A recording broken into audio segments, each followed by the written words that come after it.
Thank you, Toby. Welcome back. Grant and Danny on the Fan. Let's get to the Rude Guest Hotline. Welcome onto the show, Mike Florio of Pro Football Talk. Rude, the most reliable heating and air conditioning products in the DMV. Mike, busy few days with the owners' meetings taking place in Palm Beach. How are you? Doing good. How are you? Good, Very buddy. good. Nice little benchmark of the offseason here to take inventory of. Before we go through some of the specifics, what was your big takeaway or some of your big thoughts from the owners getting together in Palm Beach? Well, we went into the thing with very limited proposals from the competition committee as to rule changes, and there was a smattering of proposals from the teams. And this whole Tush push thing, which I'm sure you guys are going to want to talk about since it involves the Eagles so intimately, that has become like story of the moment, story of the week, story of the off season, especially since there's this idea that they're going to make another run at it in May and possibly eliminate the ability of the Eagles to do that push of the quarterback or whoever receives the snap immediately after the start of one of those short yardage plays. So I want to ask you about that, Mike. So just as a quick side, not to lead the witness here, but if the quarterback sneak wasn't already pretty effective, I would have a lot more resistance to getting rid of this play. But the quarterback sneak's pretty good. You can spread people out. You can do all that different ways. And I think you'd be pretty effective having Jalen Hurts just quarterback sneak like everybody else does. But do you think there's enough momentum to get rid of it? Because I don't.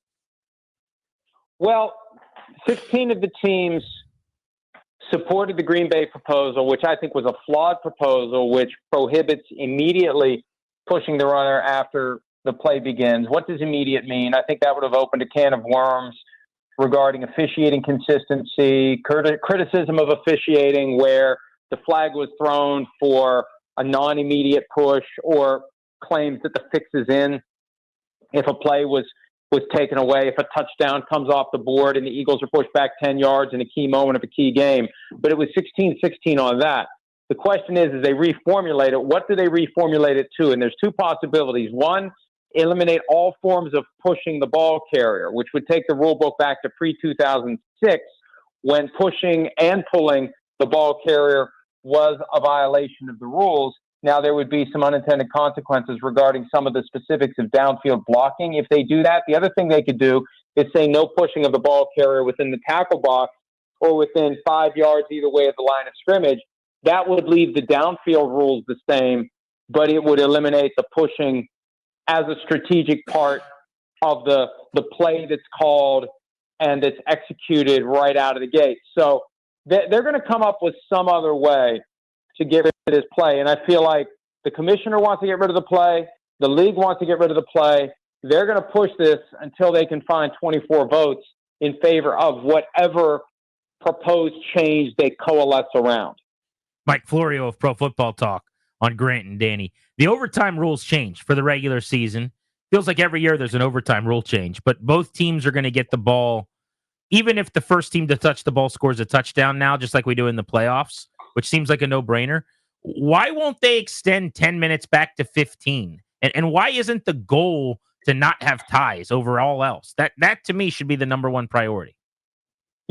My understanding is it wasn't a health and safety concern to keep it at 10 and not expand to 15, that it became a TV issue, and that they don't want to have 1 o'clock bleeding too deeply into 4 o'clock, and you don't want 4:25. And look, I can vouch for this. You don't want to have 4:25 games bleeding too deep into the pregame show of record that's on NBC from 7 to 8:20 on Sunday night. So since I'll admit my selfish interest in not having America's Game of the Week on Fox take until 8:10 and leave us 5 minutes of a show that anybody gives a crap about. So I'm under the impression, and I've been told, that it was a TV thing that kept it at 10. The problem is when it's at 10, you're going to be more likely to take the ball if you win the toss. If it's at 15, you're more likely to choose to kick. And if they want to have the regular season overtime match the postseason overtime, you want the incentive to be, if you win the toss, you're going to kick. Because that's what it'll be in the postseason. That's why the one time we've seen it was so weird. The 49ers defied what the analytics would suggest. You kick, you take the ball, or you kick, you give them the ball, and if they score a touchdown and get 1 point, you get the ball back, and if you score a touchdown, you go for 2 and end it. That's the conventional analytics approach. So if it's 15 minutes, that's what happens, and that's what happens in the postseason. If it's 10, it changes. So if we want to simulate postseason overtime, why are we doing 10 minutes? And again, it all comes back to TV. They don't want the games to bleed too far into either the next window or the pregame show in advance of the 8:25 game on Sunday night. Are you with me that ties should be viewed as a bad idea and something they should avoid at all costs? I don't like ties. I hate ties. And I agree they should be avoided at all costs. And, the question becomes, with a 10-minute overtime, I guess it's going to depend upon the team. If there is a touchdown and a PAT, single point PAT, and there's 2 or 3 minutes left, or 4 minutes left, or 5, let's say 5. The average drive in overtime is 5 minutes. Now, that could change because the team that wins the toss or the team that gets the ball first might try to slow it down a little bit. So that'll make the drive longer than 5 minutes. But let's just say it's 5 and 5. 5 minutes to get 7, 5 minutes to match. And then what are you going to do? Are you going to go for 2 or are you going to go for the tie? That becomes a broader conversation than if I know the game's going to revert to sudden death and I have to kick off and that other team is going to have a fair opportunity to try to go down and score the game-winning points.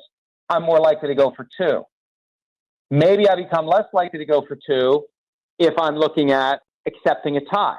We see in late season scenarios all the time. It's better to have a tie than a loss, or a tie is just as good as a win if you're trying to clinch or hold your spot in a playoff berth. So I agree with you. I don't like ties, and I hope this isn't going to create more of them, but 10 minutes is far more likely to do it than 15. Mike Florio with us here on G&D. Mike, the Christmas Day slate, it used to be the NBA's day, no longer, belongs to the NFL. Our teams, I saw Kansas City, I think, asked to be part of that, is kind of make their own version of Detroit or Dallas Cowboys on Thanksgiving. Do you think teams are going to want to vie for that?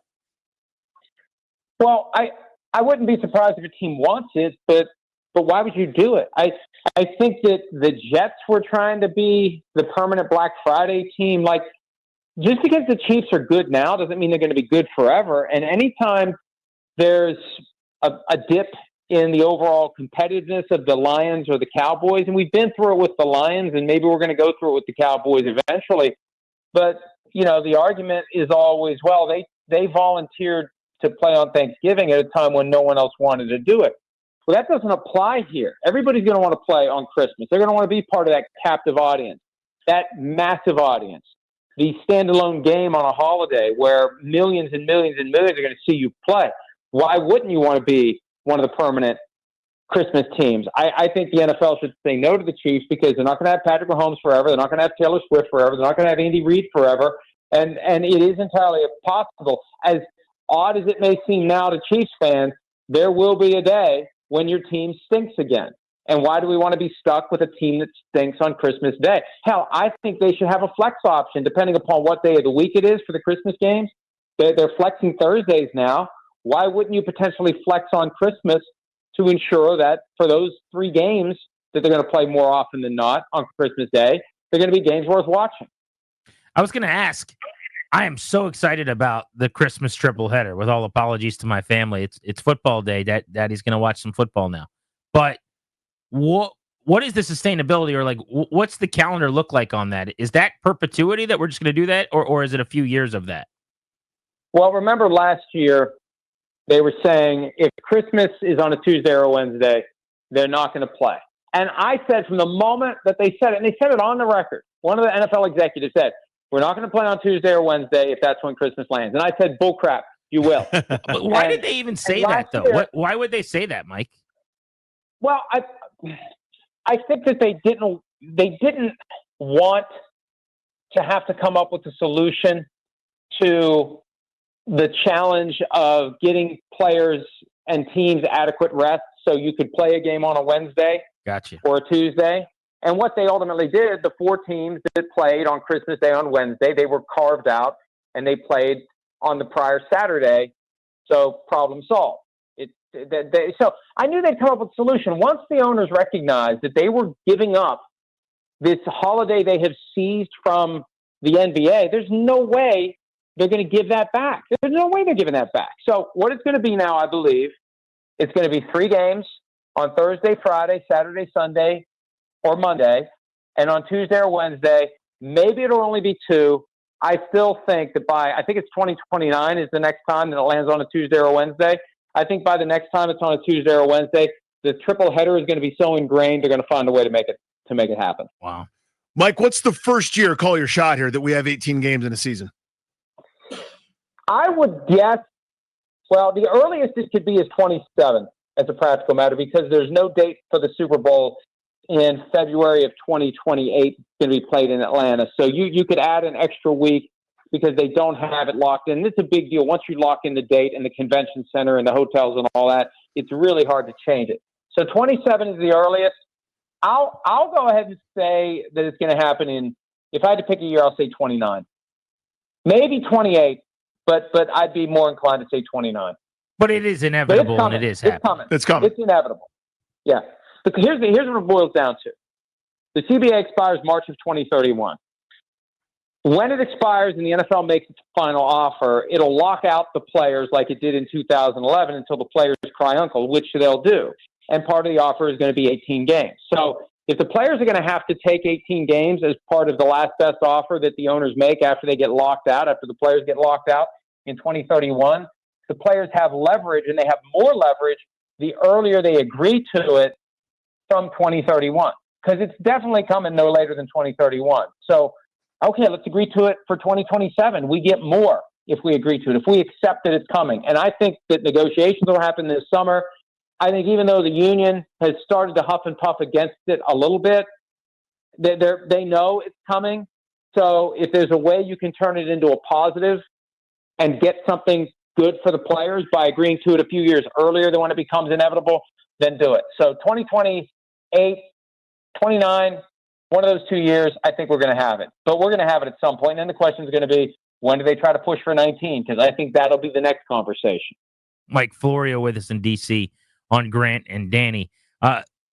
The wild card teams being able to host a division champion that stinks. We remember in 2020 when Washington won 7 games and the worst division we've seen in a long, long time, and then hosted the Bucks, who were much better. This happens every few years where you get a 7-8 win type division champion. Is there support for that? Did that get tabled or just voted down, and is it over? They had a discussion and it got tabled. And I think that the Lions' proposal to seed the 7 playoff teams based upon record is a good starting point for a deeper conversation. Are there things that can be done? For example, at some point when this issue came up, they talked about the idea of reseeding after the wild card round. And you would have had some impact in the NFC this year. It wouldn't have changed in the AFC. But let's reseed based on record after the first round. So that 4 seed that you get by being the champion of the worst division in football doesn't guarantee you ongoing home games against teams that may have better records. So that's one possibility. I also think if they are considering seeding the 7 teams based on record, you need to take a broader look at the scheduling formula, because I think there needs to be more equity and fairness and balance in how you go about having the teams play each other. I think back to the days when the college conferences were small enough that every year you played every team in your conference, and the champion of the conference was obvious, the team with the best record, because every team in the conference played every other team. And I'm not saying you go 15 games in the conference and 2 interconference games, but I think that there needs to be an overhaul of the scheduling formula, which is based more on variety right now than fairness and equity. If you're going to do what the Lions have suggested, you need to take a closer look at how the schedule is formulated every year. And there needs to be more reflection of games against the teams you're competing with for those playoff spots, and more importantly, those playoff positions on the tree. Mike, my last one for you. The Lions' proposed rule, something I've long advocated for, died on the vine, not having automatic first downs on penalties. It's not a big deal if it's 7 yards to go and a 5-yard illegal contact gets your first down. I can live with that. It's those 3rd and 20s where a 5-yard penalty somehow equals 20. I've long hated that, but it doesn't seem to have enough momentum in the league. Just give me your thoughts there. Well, I was surprised it even was proposed because usually you feel the proposal's coming. There's something that's happened that's created a problem, and we need to address it. Mm-hmm. Now, the Lions believed it was a problem because they had, I think, somewhere in the teens, the low teens, of instances like that where they had an automatic first down on a 3rd and long that would have ended a drive. Here's the concern I had, and I don't know how the conversation went down, but when Sims and I tried to break this down on PFT Live when it first came up, the concern would be this. You get the 3rd and long play, and you're more likely now to mug the receiver because you'll gladly give up the 5 yards and do 3rd down all over again. So you're going to have an uptick in the number of penalties, and it's going to slow the game down. There's going to be more flags, and it might become so prevalent on 3rd and long that you get to a point where the officials don't call it. Like the 2013 Legion of Boom strategy where they manhandled receivers constantly, daring the officials to call it and knowing they weren't going to call it all the time. So we'll take it. We'll take the fouls that come because we're going to do it all the time. That's what it could become. That could be the ultimate unintended consequence. You've got receivers getting held and illegally contacted on a widespread basis because the officials don't want to bog the game down by throwing a flag every time it happens. And that may be how it would play out. Again, I don't know why they decided not to do it, but I could see that happen if all of a sudden the automatic first down is taken away for defensive holding and illegal contact. Last one. Do you think we finished up adjusting the kickoff? Is this the sweet spot now? The only thing I could still see having to tweak, we've gone from the 20, my entire childhood, to then the 25 for 7 years, the 30 for 1 year. Now we're at the 35 for a kickoff touchback. But the 40 is still the kick out of bounds, right? Shouldn't they have a bigger gap between those two? Well, that's a good point. You're not giving up much of a difference where you kick it out of bounds versus you kick it into the end zone and it doesn't get returned. I think it's going to stay put here. The one thing they need to address is the onside kick because right now the team that's trailing by multiple scores doesn't have a viable way to get back into the game. And there was no conversation, no proposal, no anything about a 4th and long play this year. They did table the possibility of allowing the team that's trailing to do an onside kick at any point during the game. When the Chiefs were driving down 34-0 against the Eagles late in the 3rd quarter of the Super Bowl, I turned to my colleagues from PFT and said they may want to wait and score here because if they score in the 3rd quarter, they can't do an onside kick. They can only do an onside kick in the 4th quarter. And that's just an arbitrary, weird thing. And so that could go away in May. But I think the broader conversation is there needs to be a more effective way to give the team that's trailing an opportunity to retain possession. And the onside kick has been sacrificed for this effort to come up with a different kickoff. And ultimately, where this all came from, they claim it's a health and safety issue, and it is. But it's not just concussions. They wanted to eliminate from the game a play that had a very high potential relative to other plays of a risk of a catastrophic injury and possibly a death because you would get guys running unimpeded at each other, opposite directions, maximum forces when they hit. The human instinct is to dip the helmet at contact, and that's how you get the Kevin Everett injury that happened in 2007. Eric LeGrand, who was permanently paralyzed, he was the Rutgers player. They didn't want that to happen again. Someone dying on the field would be, who knows? Who knows what the impact would be? I mean, it almost happened to Damar Hamlin, but they wanted to get that kickoff play off the field, and they never say it out loud, but that's why they wanted to get rid of that. So this new play where everything is more confined, you're not going to have that high